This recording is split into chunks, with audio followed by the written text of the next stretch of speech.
For 3,000 years, the Velkan Empire had controlled every corner of the galaxy. They ruled not with kindness or fairness, but with pure fear. Their black warships moved through space like giant metal monsters, visiting planet after planet.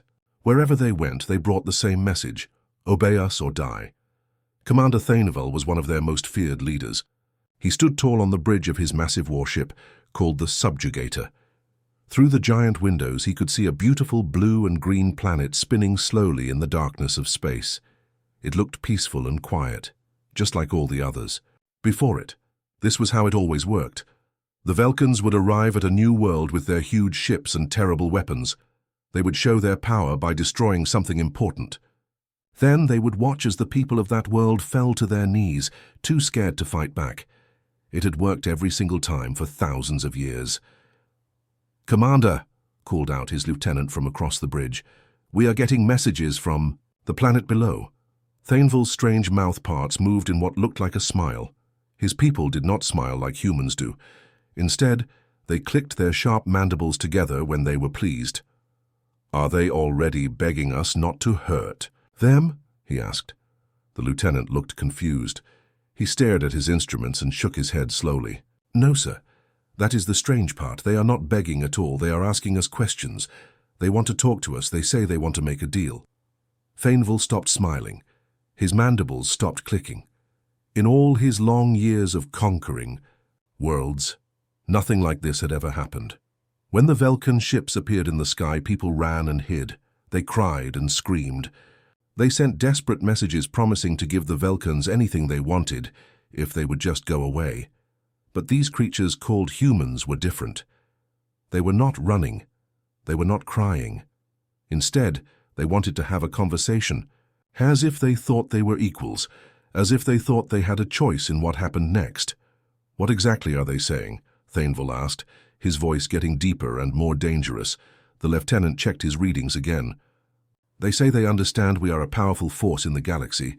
They say they are willing to discuss terms, but they want to know what we want from them first." This made Thaneval very angry. These humans did not understand how things worked. They were acting as if this was some kind of business meeting between friends. They did not seem to realize that they were about to become slaves or corpses. For the first time in many years, Thaneval felt something strange in his chest. It was not anger or pleasure or boredom. It was something he had almost forgotten about. After so many easy victories, it was worry. These humans were not behaving the way conquered people were supposed to behave, and that worried him more than he wanted to admit. A small human ship approached the massive Velkan warship. It looked tiny next to the giant black vessel, like a mouse walking up to an elephant. But the humans inside were not acting like mice at all. Two humans stepped onto Thaneval's bridge. The first was a man named Hyun-Woo Kim. He wore simple clothes and had calm eyes. The second was a woman called Soo-Jin Park. She wore a military uniform and stood very straight. Both of them looked directly at Thaneval without looking away. This shocked the Velkan commander. In all his years of conquering worlds, no one had ever looked him in the eye like this. Usually, when people saw him for the first time, they would shake with fear. They would fall to the ground and beg for their lives. Some would even faint from terror. But these two humans just stood there, waiting patiently. "We know you represent a great power in the galaxy," Hyun-Woo said in a steady voice. "We are ready to talk about what you want, but first, we need to understand why you are here." Thaneval's sharp claws made scratching sounds as they scraped against his metal chair. He could not believe what he was hearing. These humans were talking to him as if they were his equals, as if they had the right to ask him questions, as if they thought they could make choices about their own fate. "You do not understand what is happening here," Thaneval said, his voice getting louder and more frightening. "This is not a meeting between friends. You will do what I tell you to do, or I will destroy your entire planet. Those are your only two choices." The woman named Soo-Jin took a step forward. She did not look scared at all. "We humans have lived through many terrible things," she said. "We have survived when the whole world was covered in ice. We have lived through wars that killed millions of our people. We have faced disasters that should have ended us completely. We are still here because we do not give up easily." When she said these words, something very strange happened to Thaneval. A cold feeling ran down his back like ice water flowing through his veins. He had conquered hundreds of worlds and faced thousands of different species, but he had never heard anyone talk to him this way. Most people, when they realized they were about to become slaves or die, would start crying.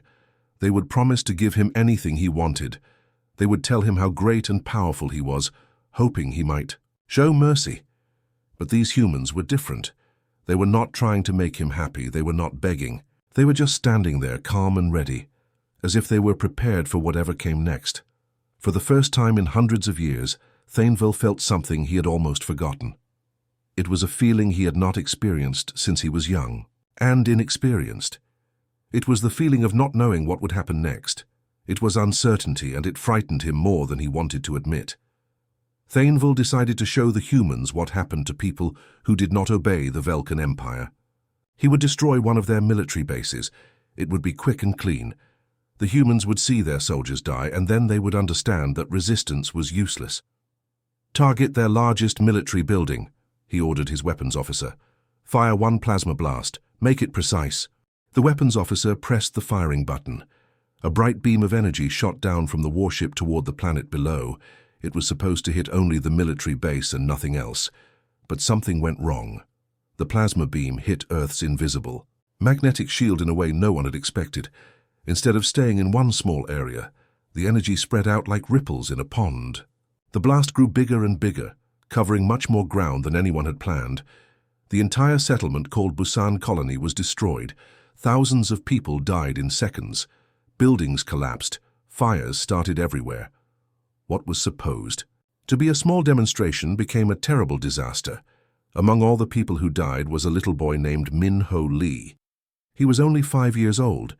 When the blast hit, he had been playing in a special shelter that was supposed to keep children safe during emergencies.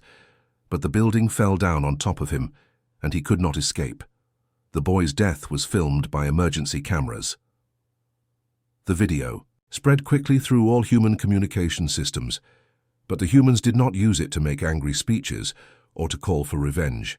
Instead, they shared it as a moment of deep sadness that touched every human heart. Thainville watched these broadcasts from his ship. He expected to see humans crying and begging him to stop hurting them.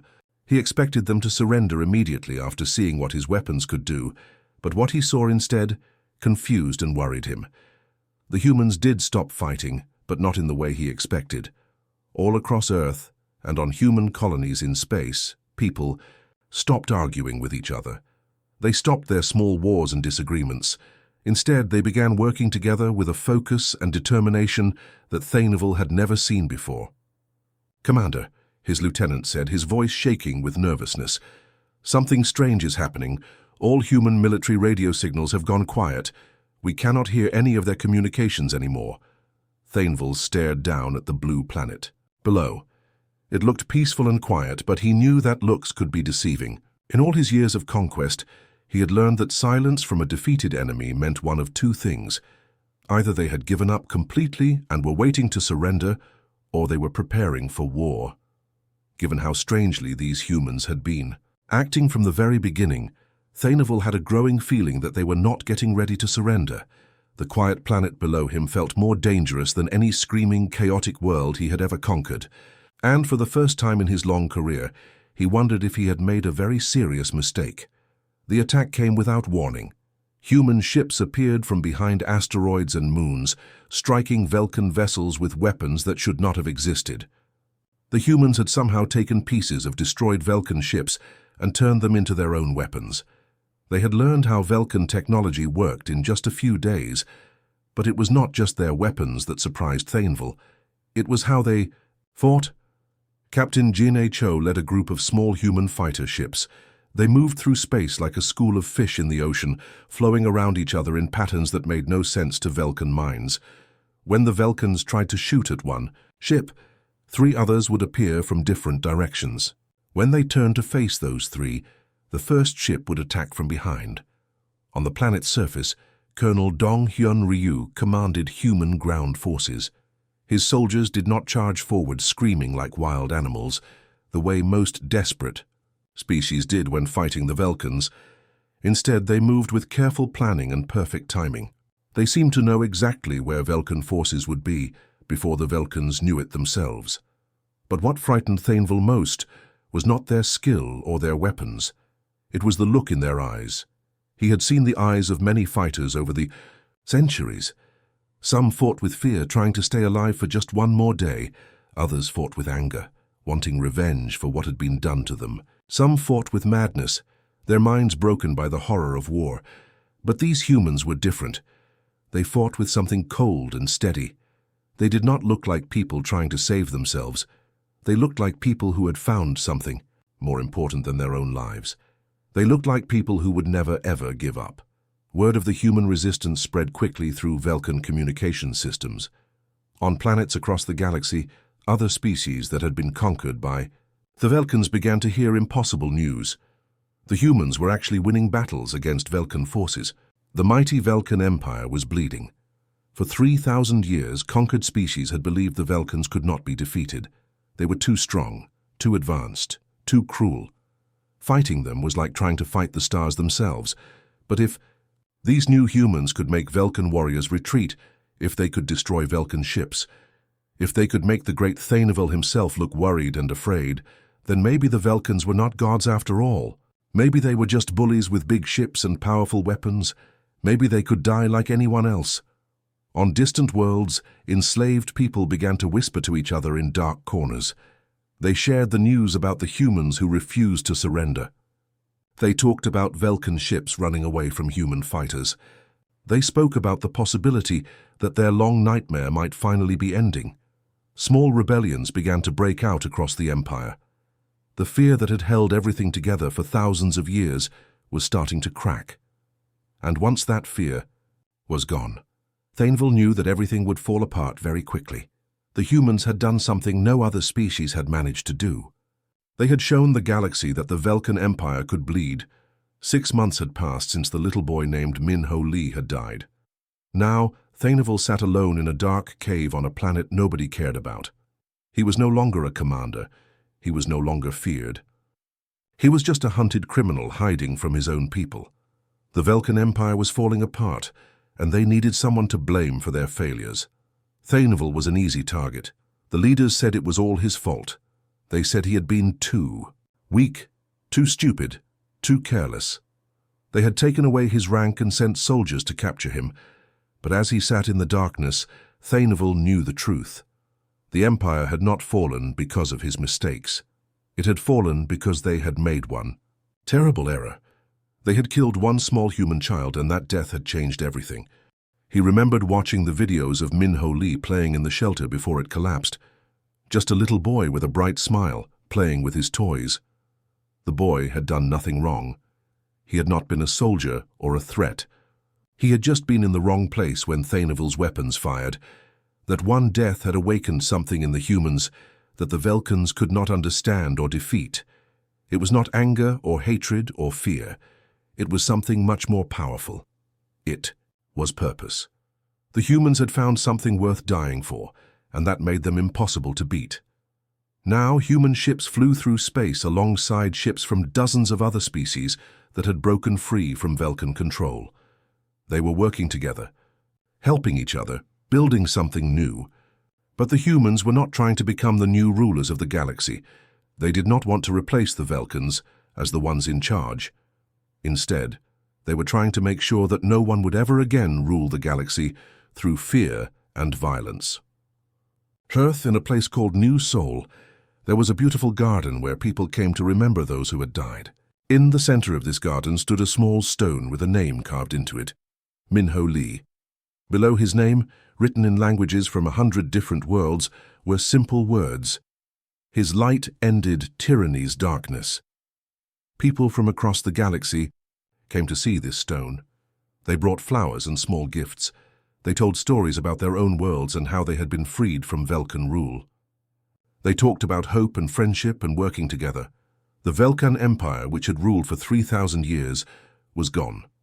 In its place, something completely new was growing. It was not built on fear or violence or forcing others to obey. It was built on the idea that all species could work together and help each other. Thainville sat in his dark cave and thought about how it had all started with one small mistake. They had tried to break the humans by killing a child. Instead, they had given the humans something that made them unbreakable. The age of fear was over. The age of hope had begun. The end.